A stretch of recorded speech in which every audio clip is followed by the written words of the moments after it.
In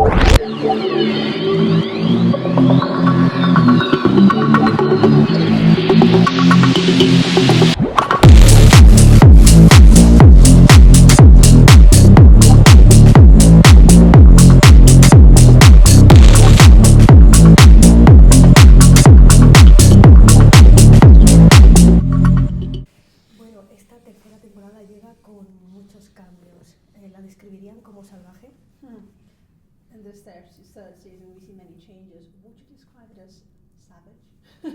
Yes. Savage, yes. I've been described as savage, but that's another story. No, I'm joking. Savage is a good word. It's a great word, yeah. Certainly for Arthur's final throws, yeah. I think the first half of the season is the suppression of savageness, and then it kind of spills out in quite extreme ways as the sort of stakes get higher and higher. And also I think, the season is many times the reflections of the location. The desert is a very savage place. There's no medium in the desert. There is, you're either all in or you're either all out. And in that sense, I think this season is also like that. It's very powerful, it's very visceral, it's very violent, it's very tragic. I think we're doing some scenes in this season which look like completely like Greek tragedy. And what the characters pay and what they lose is very, very powerful. Sus personajes también evolucionan, cada vez tienen más matices. Entonces me gustaría que me contaran si han logrado conectar 100% con ellos, ¿no? A partir de esta tercera temporada, ¿no? Con sus decisiones y sus contradicciones. So I was wondering, your characters evolve, of course, throughout the seasons, and well, we can see many more layers. And I was wondering if in this final season you were able to connect more with the contradictions and the things your character have. Yeah. For me, there's a scene.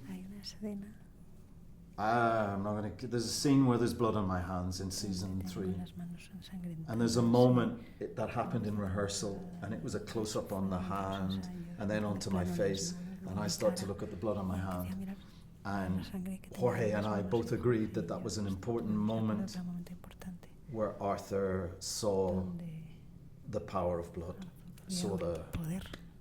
saw what he was becoming, savage, a killer like Maggie, and decided to go with it. That moment where he looks at, that was a big moment, an indication of the evolution of the character, because by the end of season 1 he'd been falsely accused of multiple murders. He ends up in remand in prison. He ends up in a very violent environment, and he has to either sink or swim, so he decides to swim. And in order to swim, he has to do violent things to survive. And that violence taps into a violence that he feels towards Maggie, and a violence he feels towards the injustice that he suffered, and then that violence becomes an addiction. That's Do you mean like my empathy for the character or my similarity? O sea, ¿te refieres un poco a la empatía que respecto a su personaje o lo que ella, cuánto se parece? En la empatía. ¿Cómo consigue entenderlo? How you able to understand how your character is. Yeah. Empathy. Because I asked because in season 1 I think there was a lot of parallels between myself and my character, not in the history and stuff, but in terms of her persona on the Antarctic station as the new person, the young person coming into an environment that hadn't been her experience before, and it was my first time on a set and surrounded by people who were incredible at what they did and had been doing it for a long time. So there was personal parallels in that way. But in terms of my perspective and relationship with the character, I've always worked from a place of wanting to really understand and empathise, to the point where I kind of forget she's a bad person, which isn't really for me to judge. I mean, it's very obvious she's done horrendous things, but I think if I relied too heavily on her being perceived as a killer, the emotional truth wouldn't be there. And for her, I see her as she acts savagely, but internally I think she's very vulnerable and very broken, very alone and very lost. And it's grief, ultimately. It's this grief that for whatever reason her and her sister were just unable to process at the age where their mother died, and it manifested into this like disturbing part of who they are and who they become and what they decide to do. But I think I've always seen her as internally as someone quite vulnerable. How that translates isn't really up to me, and the actions clearly are, they're horrible. But I had a lot of empathy for her, which I don't know how else to do it without that. I think we need to remember that the Head started as a limited series, and now we are at the end of the trilogy. And it's easier now to look back at the trajectory of both characters because we're watching them both sail into self-destruction. But they go to self-destruction from different places and in different courses. But at the end of the day, they lead themselves to a place where there's no return from. They destroy everything they have and themselves in the process. And I think because when we did it, we didn't have the entire arc, and then we did this part and this part, because we, like in life, you don't know where you're going, and you think every time you think you're taking the right decisions, but if somebody looks from the outside, he can tell you where you're going. So that feeling of watching two characters completely lose everything until they crash and burn is a very, very interesting thing. Viendo la serie, una piensa en esa famosa frase de el hombre es un lobo. El hombre es un lobo para el hombre, ¿no? Que lo dijo un filósofo. Sí. Entonces quería preguntarle si, viendo el mundo en el que vivimos, pues sienten que hay un paralelismo con la serie, ¿no? O si, quieres decirle, la realidad supera la ficción a veces, ¿no? So I'm wondering if you agree with this sentence that was said, I don't know how it's said in English, but it's, the man is a wolf for mankind, like we are our own wolves.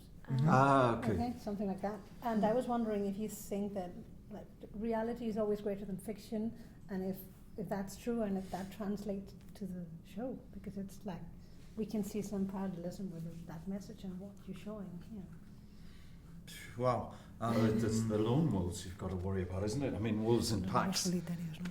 She's talking about how we human beings are actually consuming ourselves. Yeah.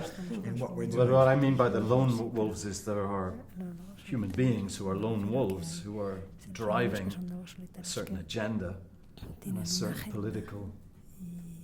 It sounds to me like a political plummet, we're all heading towards a massive catastrophe. It's a line from the head. Yeah.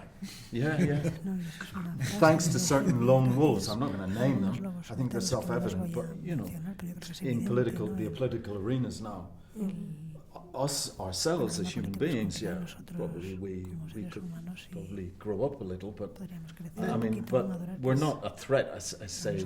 There's a line in season 2, I think, when Arthur says humanity is sailing towards a huge iceberg, and I can save you from going there. But instead of asking me for the help, you're throwing me into prison, and you're losing that hope. Wow, and I think in life we are yearning people who are wolves who come to help us. But in this show, we are telling a story. Jesus was a lone wolf in a sense. No, I mean, I'm being semi-serious. So, I mean, people who stand outside the pack, those are the ones that can either be for good or for bad. I mean, we have many, many examples, don't we? There's Gandhi, there's, who are good lone wolves. And there are other lone wolves that influence the pack. There's the pack and then the lone wolves. I think that's probably a more accurate depiction of us than I think. I guess and then we're all wolves intent on self-destruction. I don't believe that's true.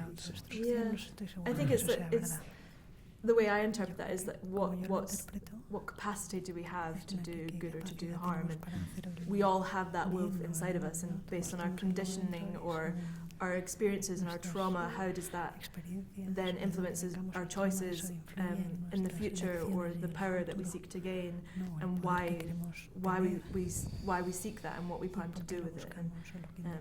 There was that expression about feeding the wolf inside you. Do you know that expression? That if you feed the wolf, you feed the negative parts of yourself. You feed the anger. You feed the need for revenge. You know, there's also something very, very basic and primary about the head. It always starts off when everything is okay, and we are pretending to be normal, civilized, culturalized human beings. And then when the carpet is pulled, and we all need to fight to survive, then we see the different part in each of us. And I think in each of the characters in the head, you very, very quickly see the animal inside them. You know, in season 1, when Jorge did season 1, he put in all the rooms of the characters a picture of an animal, which for him was the real character of what that character is. As a wolf, a lion, or whatever. But I think in every season, once we pull the rug, we see the real animals that come up to life. Some of them are afraid, some of them are scary, some of them are dangerous, but then you see how people stand up when it's fight for survival. So Maggie is a lone wolf, forgive me, and I'm a lone wolf. Arthur's a lone wolf. That's what I mean. That's what I'm trying to get to. Those people who stand apart, have an agenda of some kind that influence the pack, that then dissipate and disperse the pack, and then the pack breaks open and those sorts of things. But that's probably good. Thank you, because the series is very good. Thank you. The fiction, the cinema, the series help us to understand the world we live. Thank you very much. Thank you. Thank you very much.